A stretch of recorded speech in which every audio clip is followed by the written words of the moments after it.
Imagine this. It's the middle of the night.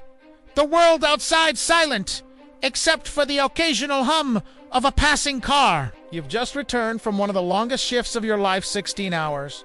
Non-stop. Every muscle aches, your eyelids are heavy, and the only thing you want is the comfort of your own bed. You pull into your driveway, step out of your car, and shuffle towards your front door. Key in hand, ready to collapse, only to find it's wanton. Confused. You try again, still nothing. Something feels off. The lock has been completely replaced. Your heart begins to race as your mind races through possibilities. Was this a break-in? Did I leave a window unlocked? You scan the area, looking for any sign of what happened. Then your eyes catch a piece of paper taped to the door, fluttering slightly in the wind. It's from your homeowners association, the HOA. Your hands tremble slightly as you read the words, "Your access to your home has been restricted." The reason, your garden gnome apparently is 2 inches too tall. For a split second, you think this has to be some sort of sick joke. But then, reality sinks in. The HOA. And specifically, its woman known in the neighborhood for her strict adherence to rules and an attitude that could curdle milk. Call her.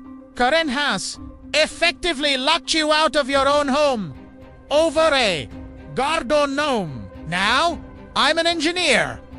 I like solving problems. And at that moment, staring at the cold steel lock where my front door used to be, I realized I had a big problem. And I was going to solve it in a very calculated, very satisfying way. I didn't scream.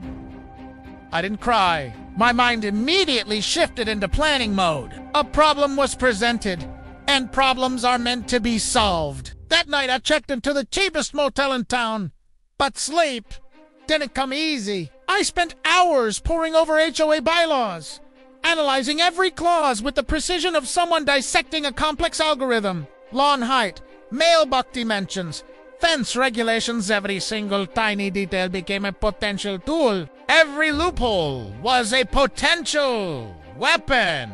The following morning, I decided it was time for a confrontation. Karen was in her garden, tending to her perfectly pruned flowers, looking as smug as ever. She barely glanced up when I approached, greeting me with her signature smile, one that seemed designed to make people feel small. "The rules are the rules," she said sweetly, as if the situation were nothing more than a minor inconvenience. Until that moment, I hadn't fully realized how petty this war would be.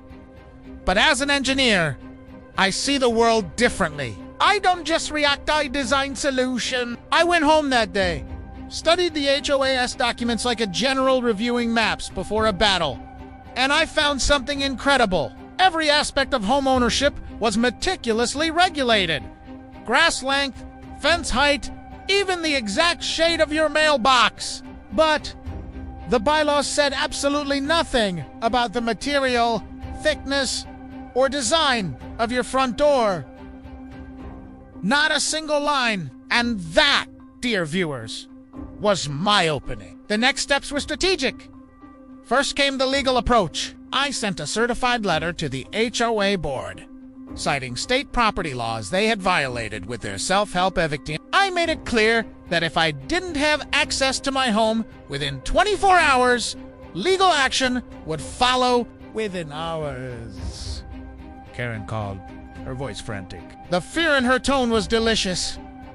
By afternoon, I had my keys back, but regaining entry was just the beginning. This wasn't just about winning it. It was about sending a message loud enough that nobody would ever question my home again. So I set out to build something epic, something so absurdly over-engineered, so undeniably permanent, that Karen and anyone else thinking of enforcing petty rules would think twice. I called specialty companies scavengers of the impossible. contractors who had worked on high-security facilities, old bank vaults, government installations. And there it was, buried in a salvage yard full of rusting metal.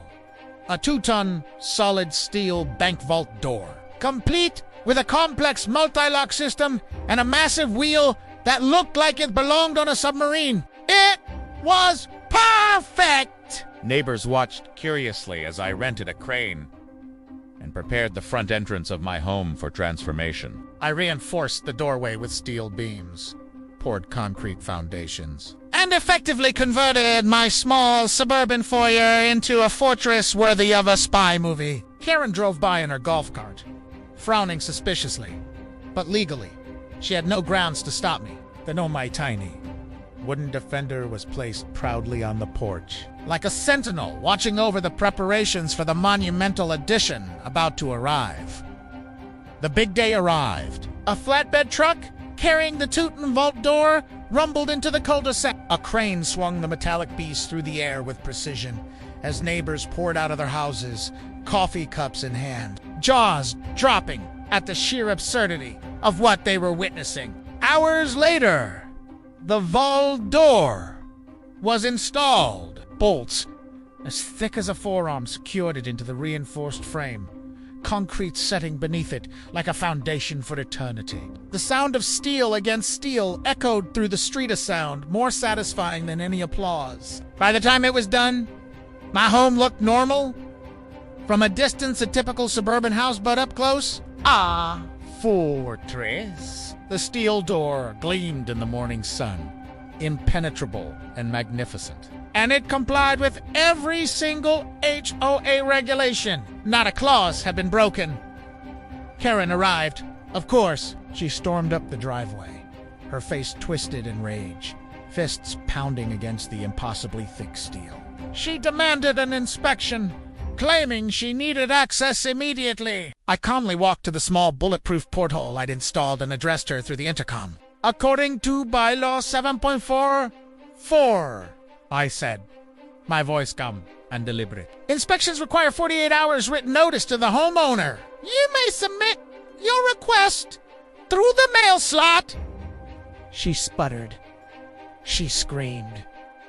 She waved her arms. She tried to threaten, to intimidate, to bend the rules with sheer force of will. None of it mattered. My door was a wall of logic, steel, and legal precision. She had no leverage. The neighborhood watched, some laughing, some in awe, as the ultimate victory was displayed before their eyes. From that day forward, the HOA never attempted to challenge me again. The gnome, now elevated in significance by the sheer scale of the fortress it guards, watches over my home like a tiny, silent hero. My house became legendary in the neighborhood.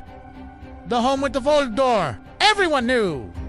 You don't mess with an engineer, especially one who's had their patience tested. The moral: engineers are quiet problem solvers. But when provoked, our solutions are meticulous, permanent, and ridiculously satisfying. We don't just fix problems, we build the monuments of victory. So, the next time your HOA sends you a note over something absurd, remember, rules exist, but loopholes. Loopholes are engineers' playgrounds, and sometimes the best revenge isn't loud, it's built to last.